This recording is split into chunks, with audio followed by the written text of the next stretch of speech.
Welcome. My name is Catherine Culhane, and I'm the Associate Director of the Small Business Development Center at Indian River State College. And this is our Start Smart orientation. This is designed for new business owners. It's also very valuable for those of you who may be in business to really understand how to work with the SBDC and how we can set expectations together to help support your business and set some objectives. We are the state designated principal provider of business assistance by Florida statute. And everything that we do at no cost. It's taxpayer provided, and we're a really great resource. So we're excited that you've registered to consult with us, and we look forward to giving you a valuable experience. So we're going to give you a sense of how to prepare to succeed and start to operate a brand new business. We're going to talk about some best practices for success from America's SBDC and other small business resources. So clearly, you want to start a business with a short learning curve for you and or your partners. Basically, we have a lot of new clients that are very excited about having their own business and becoming entrepreneurs. And the first place that we're going to direct you is to what is your expertise and what have you been doing? What is it that you like to do? Perhaps there's a hobby, perhaps there's a job, or there's something that you've learned along the way that you really feel that you can do better than you've seen it being done, and you want to bring something new to the marketplace. So we want you to have a short learning curve. Before you spend a penny, and this is something you'll hear us repeat all the time, do a feasibility study. Again, we're no cost consulting, and so by no means do we take the place of professionals that you may be engaging with at some point in the future, accountants or attorneys, or other professional consultants. We support all of that professional community here also. But from our perspective, and our caveat is, we don't want you investing your money without proper preparation, and that's what we're all about. So we're here to help you do that.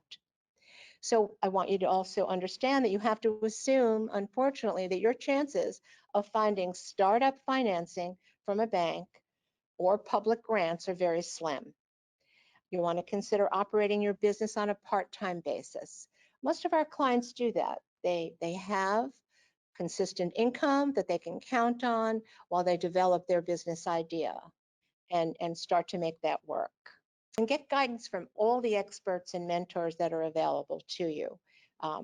We at the SBDC, of course, and I'm going to mention some other resources that are our partners, our economic development partners. Again, success factors, a short learning curve, understand the marketplace that you intend to be operating within.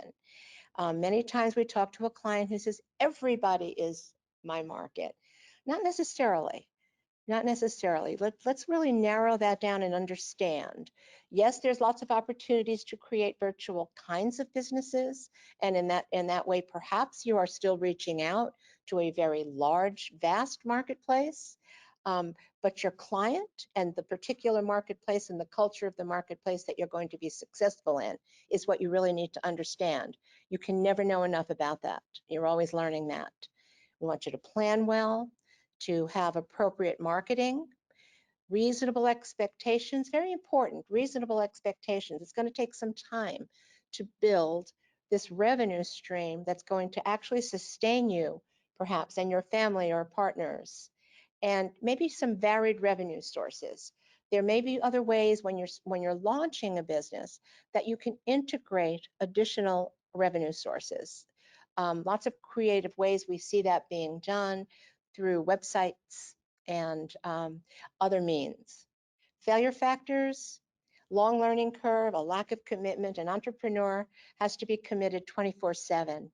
No feasibility study if you have very high startup expenses, if you have very narrow sources of revenue, not enough of a client base, not enough of willing customers to buy your service or subscribe with you, or failure to look at your lifestyle issues.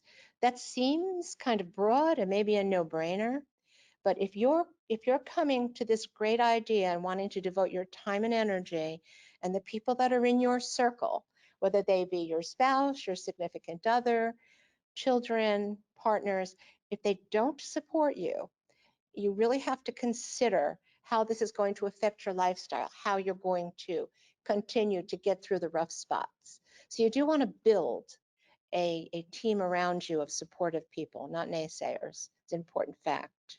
What's a feasibility study? Well, you want to check out your competition. Conduct shoe leather market research. Walk into the kinds of businesses that you want to create. Walk in, get a feel, get an understanding, sense the culture, talk to people that are doing what you'd like to do. I have found that most entrepreneurs are extremely generous and want to share what they've done well. They want to talk about what they wouldn't do again. So definitely give yourself that advantage. You have to be confident enough and courageous enough to be talking to everybody who can help you. So in checking out your competition, conducting shoe leather market research, all about actually going and being in the place of those businesses that you'd like to either replicate or improve upon. Conduct online marketplace research, lots of ways to do that. We'll talk about databases that we have available.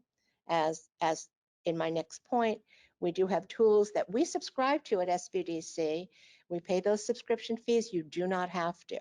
So when you're building your business plan, we can help you by providing those tools to you. Identify the strengths and weaknesses of your competitors' marketing.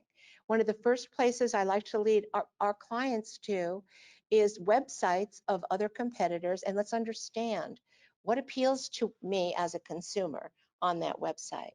What do I think is working or not working? Or where is my great idea really going to make an impact?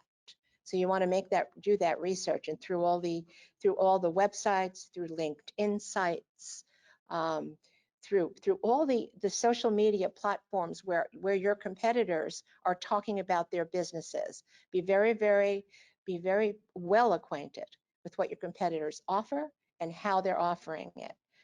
So this is all research that you're doing maybe before you ever start writing a business plan. You want to be able to prepare cash flow projections. Cash flow projections, knowing your financials, we'll be emphasizing this over and over again. As SBDC consultants, we are always about being really clear on where your profitability lies, where your revenues are coming from, what makes you profitable as opposed to just growing sales. You may have a great idea and start getting out there really rocking and rolling and growing sales and not be profitable nor sustainable. And that's the last thing we want to happen. So we always kind of make it start small and prepare those cash flow projections. Legal and regulatory issues, clearly you're going to be setting up or designing your business in some legal structure. We have more information to provide that lays out all those descriptions, but either you're going to be a sole proprietor, an S Corp, a C Corp, or an LLC. Most of our clients opt to become an LLC with the idea that they are separating personal obligations from business obligations. Truly, you as the owner you're always obligated, but you are creating a sense of commitment, a new entity, and a sense of credibility for any consumer or potential customer that's going to look you up and want to understand how you're structured and that you are indeed viable and listed on Sunbiz, which is where you would create that legal organization. You'll have state sales tax, payroll taxes, perhaps, if you're bringing on staff right away. We're going to advise, and you're going to be going through the process of establishing yourself with your municipality and with the county in which you're operating. And you're going to be doing that by getting local business tax receipts. You're going to sign up for that. And you may need specialty licensing. So you really need to understand that you're putting all those pieces in place. Business insurance needs, you do need insurance based upon the scope and the type of industry and the business that you're entering or creating, you'll need liability, perhaps product liability. Again, if you've got staff, maybe workers' comp. Do you need professional or commercial liability insurance? I'll always give a caveat here that we are not the insurance experts. We are not the accounting experts, nor the legal experts. So we'll kind of look at these from a macro point of view with you and help guide you to the right experts to get these answers for yourselves and your businesses or other insurances as they may be needed. You may be making a decision about whether you're going to work out of your home, whether you're going to lease virtual office space, what you may be looking for in the future could be part of your business plan.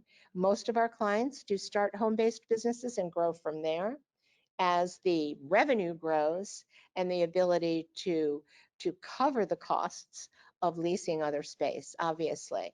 So again, step by step, but we want you to be really thinking about from on a 6-month or a 1-year or a 3-year planning term, what the cost and the overhead implications of your growing plans are. Your business plan. The most important aspect of any topic that we discuss at SBDC as consultants, we want your business plan to be dynamic, to be comprehensive, and we want you to be taking it very seriously. A business plan is a virtual, ongoing tool that you'll always be using. That's where you're making your commitment to your goals. That's where you're making a commitment to your marketing.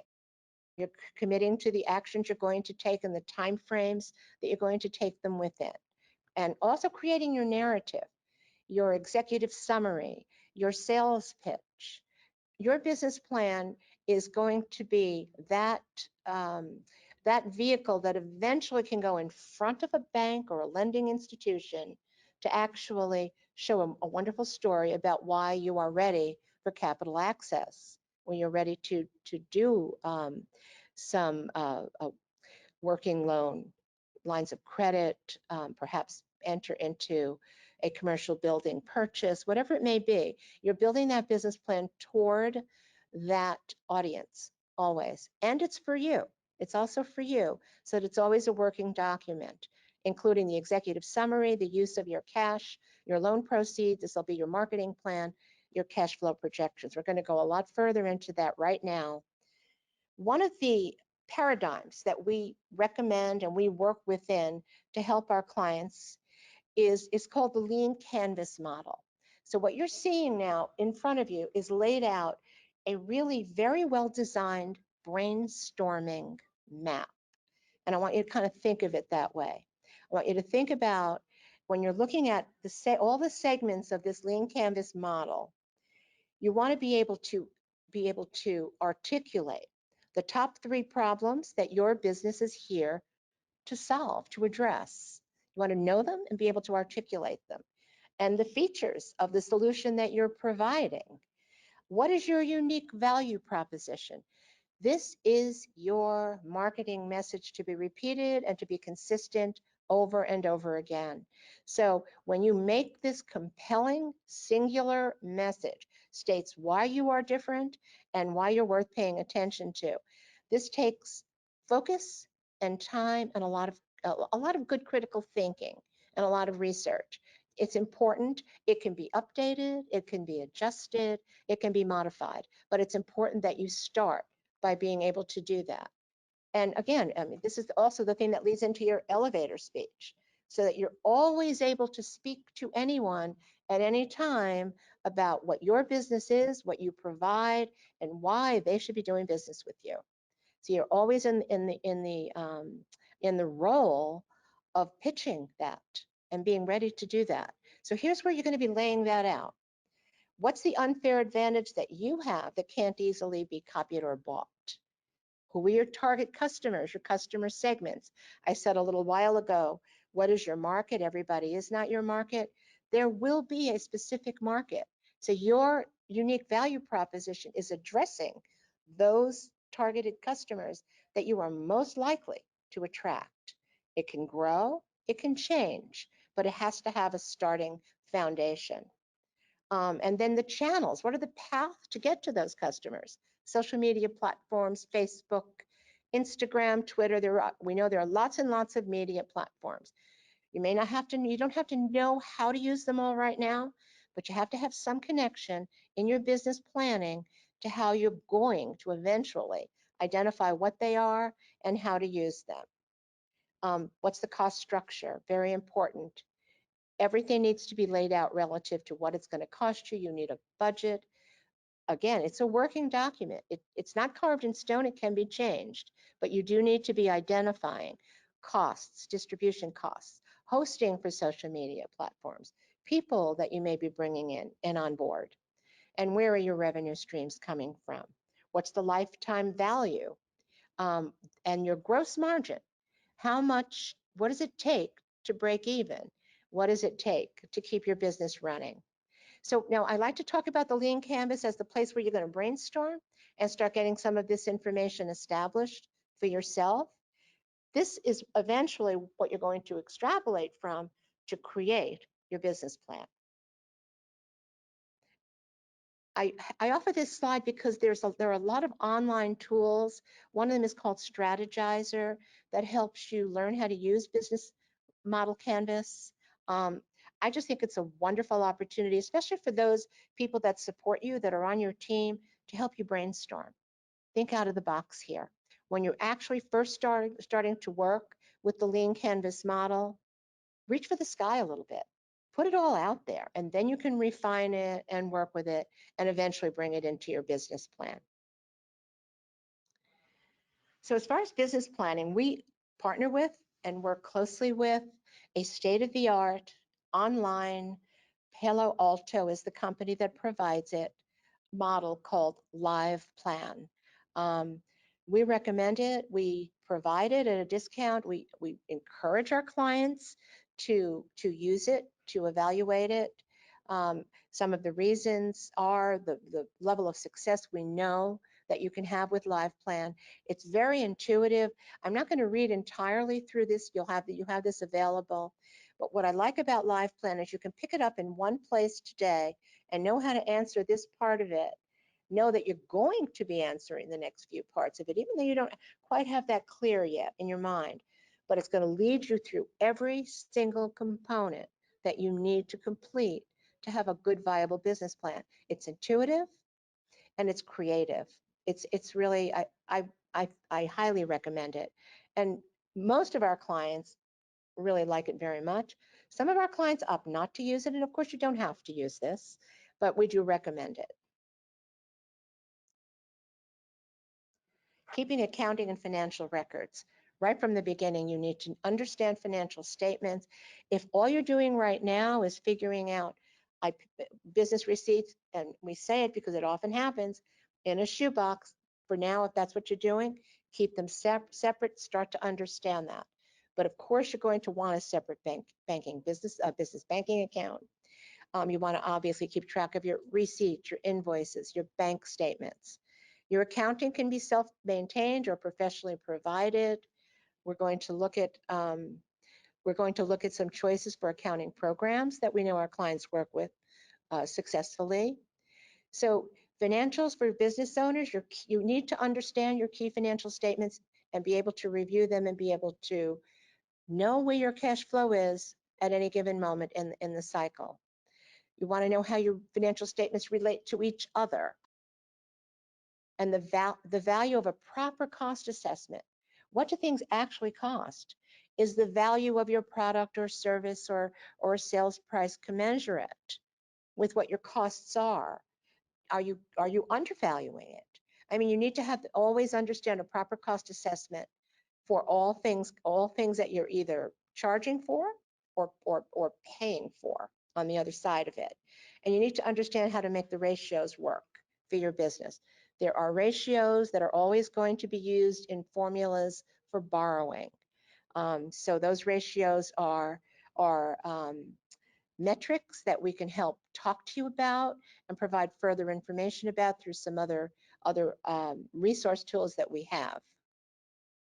Some accounting software programs, most of our clients do use QuickBooks, but I have some clients that love the one that's called Wave. There is Zero, FreshBooks, Peachtree, something called Outright. And as I refer to this now, I'm sure there are many more options that are coming down the pike for you to use.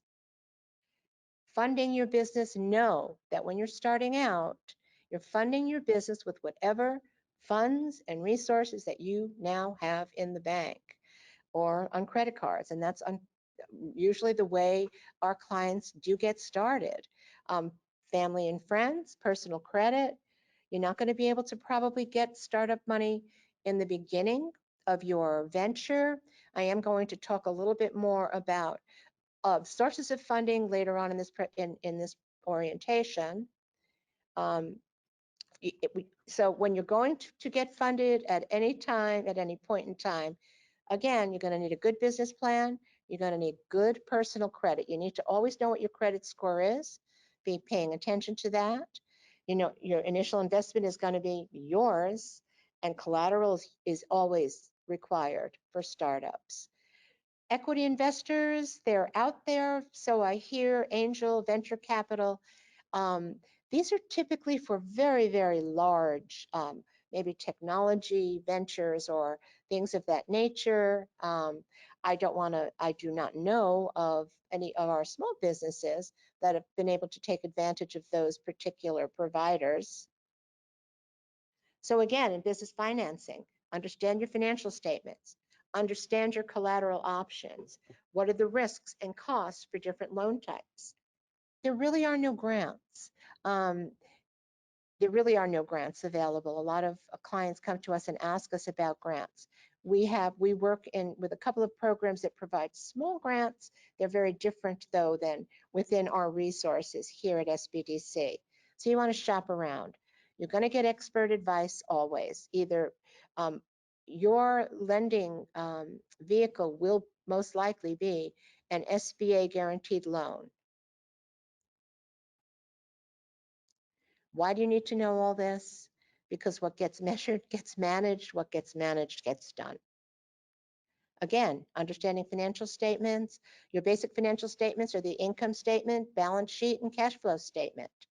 Your cost assessment that we talked about a few minutes ago, it's broken down between your fixed costs and your variable costs.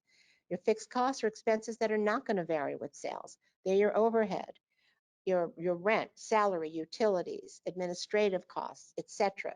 They stay the same. You have to know that you can meet those on a regular basis. Your variable costs will change with sales. They vary directly with sales.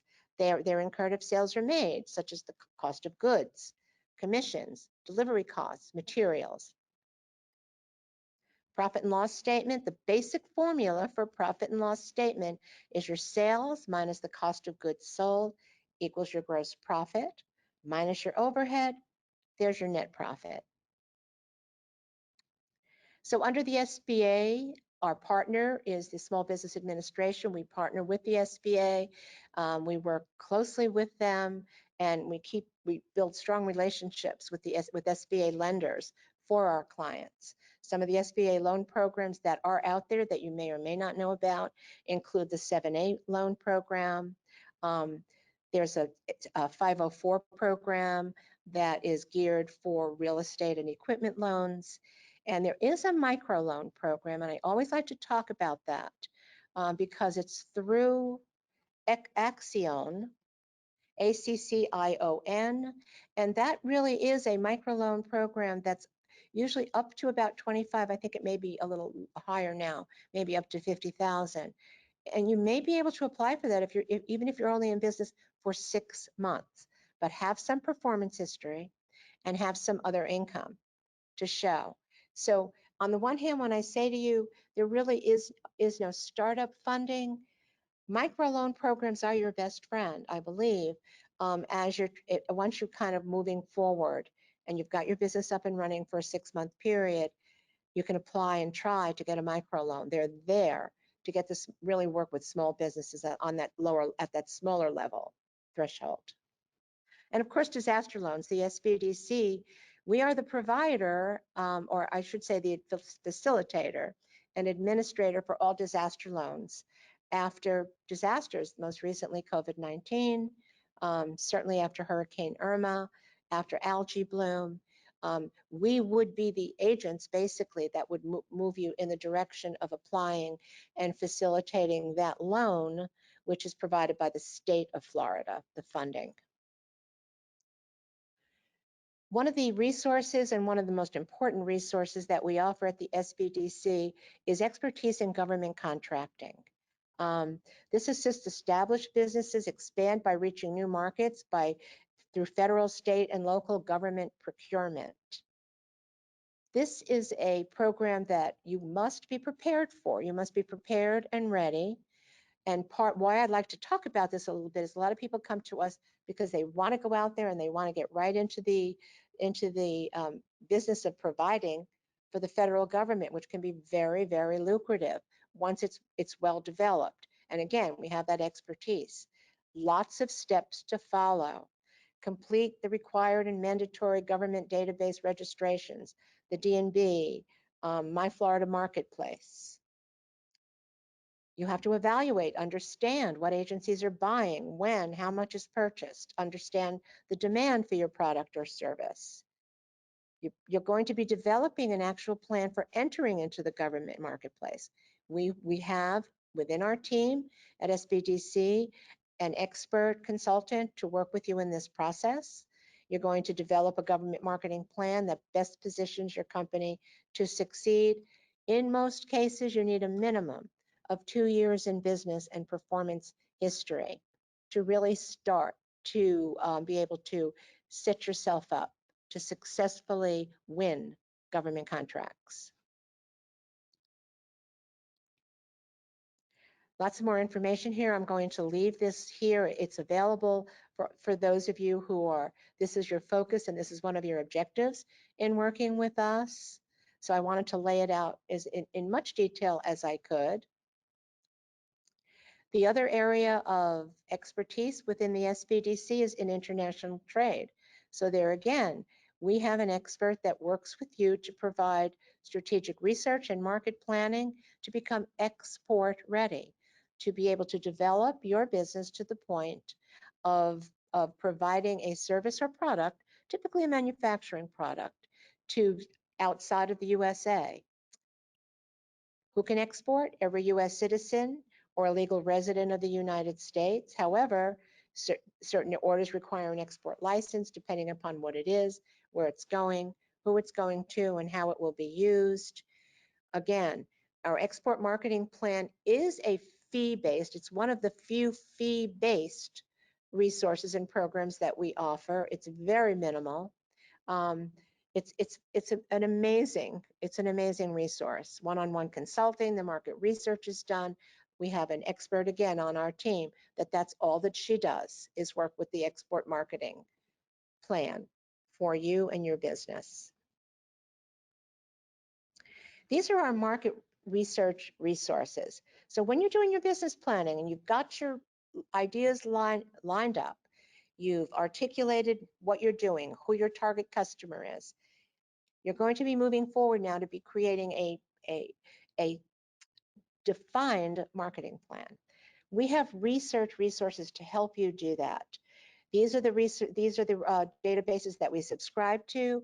Reference USA, which provides business and consumer data for millions of US and Canadian businesses. BizMiner, which is an industry financial analysis providing benchmarks for over 5,000 lines of business, and industry market trends on thousands more. IBISWorld, which kind of gives you a world view of trends in the industry that you're entering and the business that you're creating. ProfitSense, which helps us help you do financial statement analysis, ratios, as I was speaking of earlier, and industry comparisons. That pretty much sums up some of the basic components of what you can expect in a consulting process in working with the SBDC and a lot of what we can offer you. Again, I want to sort of reiterate to you the importance of working with that business plan, a business planning tool that's really going to move you forward and keep you on track. Again, here I recommend LivePlan because I've talked about resources that help you provide benchmarks. With the LivePlan business planning tool, it does that. It automatically downloads benchmark and ratio information for you about the industry that you're entering so that you can do your forecasting. I'm available, of course, to speak with you and set up one-on-one consulting meetings. Would like for you to be able to lay out a concept that you know you're moving toward and have set some objectives for working with SBDC so that we can help you be successful. Thank you.